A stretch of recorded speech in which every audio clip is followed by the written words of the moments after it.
You know, again, I think, you know, you have to be really mentally tough to learn through and to grow through tough circumstances, but you have to be really mentally tough to win a playoff series. You have to be really mentally tough to come back from a bad loss and win the next night. If you're not mentally tough, you have a ceiling in this business. And so you might as well learn it now.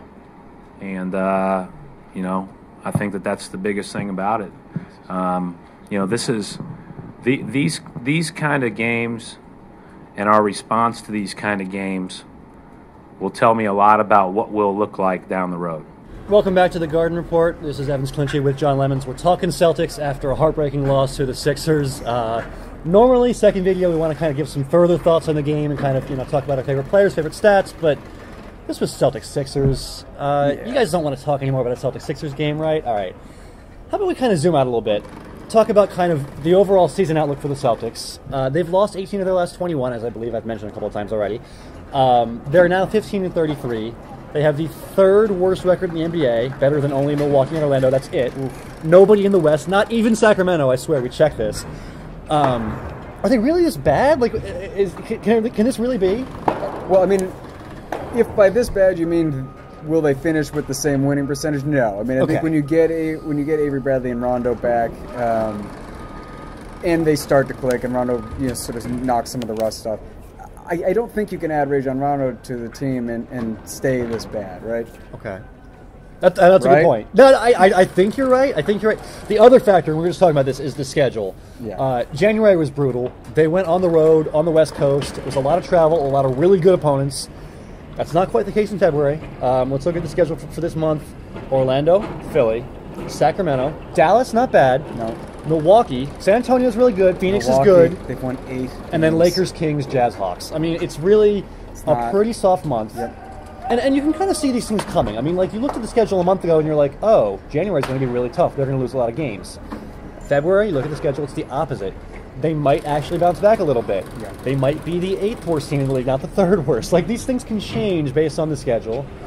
They're not a super unhealthy team either, but the All-Star game was going to give everyone a rest. And it'll give, like I said, it'll give every other team a rest too. Yeah. So I don't know, maybe that's sort of a wash, but it's not a bad thing, you know, for the Celtics to get. And there's nothing major hampering the Celtics. I mean, like, Rondo's on his way back. He's moving in the right direction. Bradley's going to be healthy by Sunday, they're saying. Yeah. Jared Bayless is getting better. There's nothing terribly crippling about this team's health situation. And, you know, they've got an easy schedule coming up. They can bounce back. The other question is, do you want to bounce back? Which is an entirely different debate, and I don't know how much time we want to spend on this. But, I mean, what are we really doing here? Yeah. I mean, I don't think you want to get that much better, right? I mean, because that's sort of the problem. I mean, that's what the rest of the Eastern Conference is doing, right? Right. We said that the Bucks have won eight games. Yeah. 8 games. They've won 8 games. That's true. And obviously the Celtics aren't going anywhere with this team. So yeah, I mean, it's not fun, but no. You know, maybe you see some fun basketball. You know, Rondo's always fun to watch. You know, maybe there's some entertaining stuff. I actually thought the first quarter there was a lot of like really fun basketball going on. It got bad after that. But yeah, I totally enjoyed the first quarter of this game. So maybe you get some of that, and you still lose, and you end up with a high draft pick. And we can talk about the high draft picks if you want. And I don't know if you want to sell your future for prospects, but it's better than treading water, right? It's better than being mediocre. Yeah, and I think Brad Stevens has maintained this viewpoint all year that it's not about wins and losses so much as developing talent, kind of developing good habits, and they're doing that to a certain extent. I think they're executing better on the stretch than they were, say, a month ago. Sure. And part of that is getting Jordan Crawford out of here, but let's not get into that. Anyway, I mean, like, they're executing better, they're playing smart, they're playing together as a team. They're doing a lot of good things. Yeah. And like this loss, for example, they didn't necessarily lose because of poor execution. I mean, like we said, they got Chris Humphries a good look and a nice shot that he normally makes. That was a fun play. A lot of oohs on that play, right? Yeah, I mean, you had Jim Soldier in the paint, he kicks it out, Humphries is open. It's a nice play. Yeah. If they keep developing good habits like that, that's a good sign. Right. If guys like Sullinger keep making good, smart, team-first plays, and Sullinger's the kind of guy you want to keep around for years and build around. Sure. If he can keep making good plays like that, you're moving in the right direction. Yep. Okay. Maybe this was the perfect game for the Celtics after all. They don't want to win because they want to tank and get a high draft pick. They do want to develop good habits. And keep it interesting. And they kept it interesting. This was good TV. think it was a pretty good game, you know? Yeah. It's just entertaining basketball, like Right, you said. right. So, yeah, there you have it. The Celtics, they fight hard, they keep it close, they make it entertaining. In the end, they lose. Perhaps you like it that way, maybe not. 95-94 is your final in any event. The Celtics lose to the Sixers. They are now 15-33 on the season, losers of 18 of their last 21.